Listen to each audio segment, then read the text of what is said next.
one small voice. Now, I wouldn't normally read out an anonymous text. Mark in Chichester, talking about what things have changed in his lifetime. Grass verges. Now, as part of Faith in the World Week, we're talking about growing up in multi-faith Britain, and we've been bringing together people of different ages and different generations to share their thoughts about faith. Earlier on, we heard from Rajinder and Ranjit Singh, and this time we're going to hear from Stuart and Charlotte. Now, Charlotte is a young worship leader. Stuart is, shall we say, a little more mature and is a church organist at Hedge End Methodist Church. Well, they met up with our reporter, Sarah Bassett, to share their thoughts on music in church. We're so busy in our lives that we need just sometimes to be quiet and just think, God, help me to do what I'm doing at the moment. I think life is really, really busy, isn't it? But I find really strange times to sort of spend time with God. So quite often I'll sit in the bath and pray for a really long time, and I'll suddenly be like, it's really cold, I need to get out now. I do a lot of my thinking in the bath. I actually plan some of my music in the bath. That makes me feel a lot better. I worship a lot when I'm driving. I'll have music on in the car and kind of pray quite a lot. I've been known as well to just stick on my dictaphone and just kind of sing and pray and see what comes out and get some songs out of it at the end, which is always good. I was just slightly worried then. Are you that bad a driver? No, don't worry. Amazing grace, how sweet the sound that saved a wretch like me.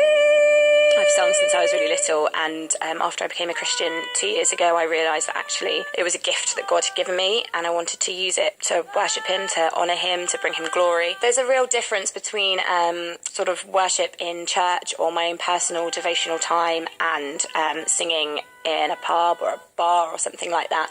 People aren't necessarily engaged in the same way. They're not necessarily listening to kind of what you're saying, and they're not on the same sort of journey with you. But actually I find it quite exciting because you can sing a random pop song that everybody knows and sing it in a different way with a different emotion behind it, that people start to go, oh, I've never thought about it like that before. I've never heard the words in that way before. I've never actually, taken the time to think over it. And so in a weird way, you can kind of make the secular stuff worshipful too. It's just a little bit more difficult. Of course, the key to everything that we do musically is about emotion.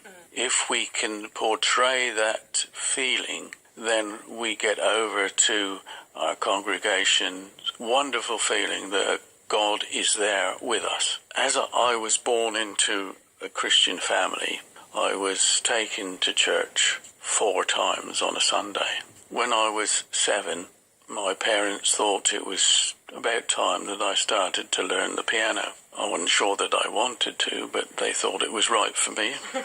So I learnt the piano, and by the time I was about 10 or 11, I played my first hymn, and I played it to my terminally ill grandmother because she was living with us and she was in a downstairs room. She was bedridden, and this was the only room that the piano could go in. So as I practiced, she listened and gave me some stick if I didn't do it right.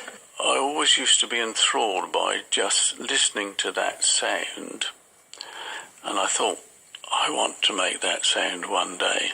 I have conducted choirs over the years, and I think my real experience of God has come when I've been conducting some of the Easter works, the cantatas like the Last Supper, Stainer's Crucifixion, Olivet to Calvary, those sort of things, those sort of pieces have really brought me to what I felt sometimes within actual touching distance of God. You're so passionate about God and about music. I think I'm the same, and actually I love all the classical stuff as well. I was brought up singing in a classical choir, again with things like Carl Orff and stuff like that I just fell in love with, and those harmonies and those big rises in the music, the big swells, they're so majestic and beautiful. And I don't really know much of other churches and the way that they kind of run and do things. I found meeting you really interesting today because despite different denominations and different generations and all of that stuff, actually we are still on the same page and doing the same things, which has got to be a good thing. We're not different at all. I don't feel there are any difference between our music, really. I am not what I call a music snob. I have a very wide appreciation of music, and I will use that in the church wherever I can.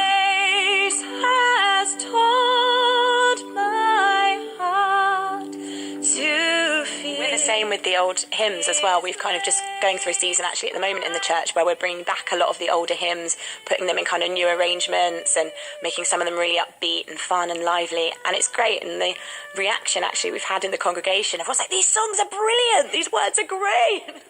They might be great, but I might struggle with updating them musically slightly, because